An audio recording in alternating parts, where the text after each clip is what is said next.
And Ryan Reynolds, childhood teacher, reached out to me, and I wasn't going to share it, but I think I have to now because it's super interesting and compelling for those of us that are interested in the psychology of this couple. My husband really, like, he's a millennial girl. He is, like, you don't see superhero movies, especially male superhero movies like that, but I'm his only friend. So, like, and there's a lot of... Romance is real between the two of them. And he writes it, so, yeah.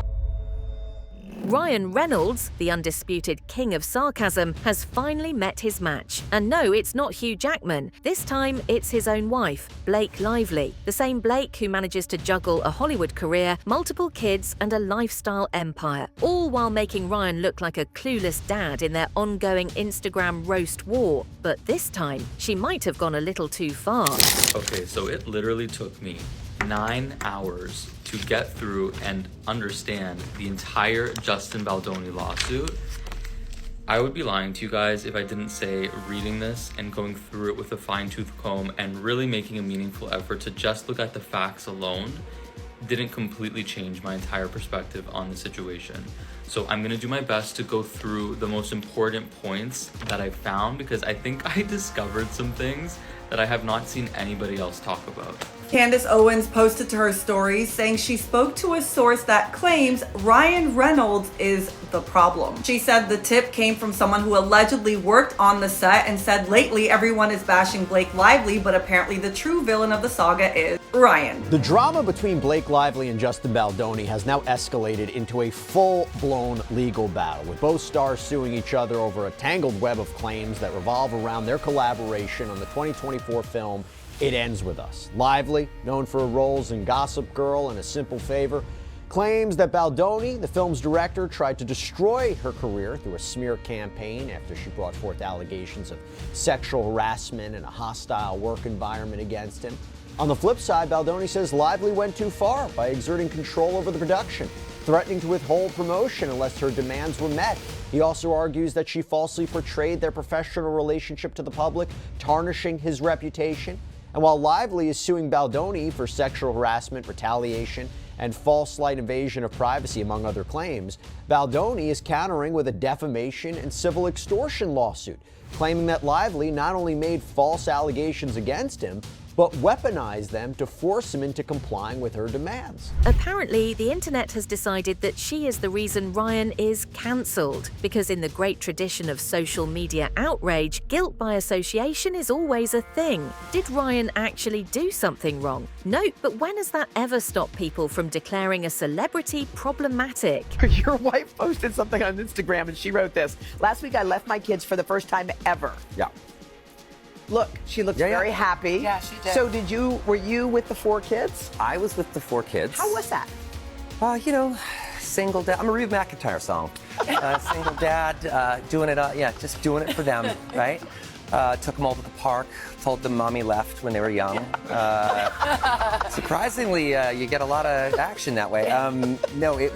We had a good time. No one died, which was nice. That was good. And 4 kids, it's just a zoo. Like, you just surrender, right? You just have to surrender. 24/7, you surrender. When we had our 4th, I was so happy because I always wanted to make sure that we always had someone on hand to give me strep throat. And now we're covered. It's rolling sickness. There's just never a healthy, a full clean slate health ever. Now, is Ryan actually freaking out? Well, for a man who treats PR disasters like comedy specials, his version of panic might just be another sarcastic tweet. But one thing's for sure, this time he might not be able to joke his way out of it. Let's break it down. Person is alleging that everything started when Ryan Reynolds decided to stroll onto the movie set one day and review the dailies. This is an industry term for all the footage that they filmed for the day. And he also decided to take a look at the script, and between the two, something allegedly set him off. This person claims that the production assistants then overheard Ryan and Blake having an argument in her trailer. Ryan Reynolds started being on the set on a regular basis as if he were her chaperone, and that is when he started inserting himself into the actual production, including writing lines. And then she says the next part was alleged in their lawsuits that Ryan and Blake, perhaps in response to her husband's anger, began inserting themselves in the effort to change lines and change scenes. And of course, the allegation that Ryan Reynolds was making fun of Justin Baldoni in his movie when he played the character Nice Pool. And we did hear this, I believe, from Justin's lawsuit, but correct me if I'm wrong, but she also says that allegedly Ryan presented an ultimatum to WME, the biggest talent agency in Hollywood, whose client roster include everyone from Taylor Swift to Justin Baldoni. So what did Blake Lively do that supposedly got Ryan Reynolds cancelled? Well, that depends on who you ask.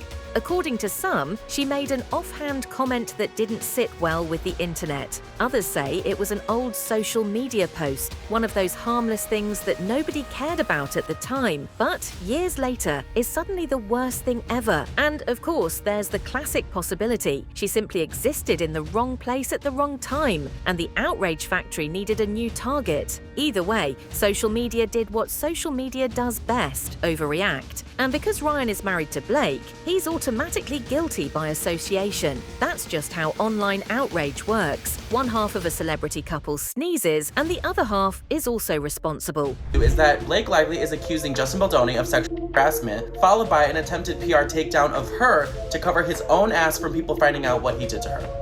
In an article titled, "We Can Bury Anyone," Blake Lively heroically shared her story, and the world was on her side because it looked like she was just trying to take down a predator in Hollywood. So Justin Baldoni and his ace lawyer launched an all-cylinder fire attack to clear his name, and he started by suing the New York Times, saying that article was just published because it was paid for by Ryan Reynolds, and it was a multi-layered scheme planned out by Blake and Ryan to take down Justin. And I think it's pretty common knowledge that the mainstream media will lie on behalf of their powerful friends or anyone who pays them off to say certain things. But this will be tough because the New York Times has never lost a lawsuit in their life, but Justin just released some very piping hot information that seemingly proves that Blake and Ryan Reynolds were colluding with the New York Times for months. Now, Ryan being Ryan, his first instinct was probably to make a joke about it. That's his thing. He's been roasting himself for years. His career, his movies, his life choices. The man literally turned Deadpool into a box office success by making fun of himself. Ryan Reynolds actually has a book that is published. It's not, he didn't write the book, but essentially, and this is some Comic-Con stuff, guys, like literally, like if you're deep into Marvel Universe or DC Universe, you may know about these things. I definitely did not know about these things, but they create these books essentially about all of the movies, and they're sort of these art books. This one's called Marvel Studios, Deadpool and Wolverine, the art of the movie. Essentially what that is, it's a gallery of never before seen artwork, which is the description, and exclusive lithographs and in-depth interviews with the creative team. And so they sit down with these characters and the people that created them, and they ask them questions. And I am scared. I am so scared. So I'm going to read you directly what Ryan had to say when they sat down with him to discuss Nice Pool. Okay, I'm going to show you this, and then I'll give you the exact quotation. But this time, the internet wasn't laughing. Instead of rolling their eyes and moving on, people started digging. Someone brought up their 2012 wedding at a plantation, a controversy Ryan and Blake have already apologized for multiple times. Others decided to analyze every joke Ryan has ever made about Blake, as if humor is now a crime. And then came the classic outrage accusation. He's performatively woke, but still part of the problem. This video from earlier today. Moments ago, the judge overseeing their federal case in New York, Judge Lyman, ruled on the former B-list actress's request for an additional layer of protection. The unliftable Blake was not happy with the standard protective order in the case. She wanted an attorney's eyes only designation. And the judge has granted that. Congrats to Taylor Swift. Of the judge's ruling, a spokesperson for Delulu says, quote, "Today, the court rejected the Wayfarer party's objections and entered the protections needed to ensure the free flow of discovery material without any risk of witness intimidation or harm to any individual's security. With this order in place, Ms. Lively will move forward in the discovery process to obtain even more of the evidence that will prove her claims in court."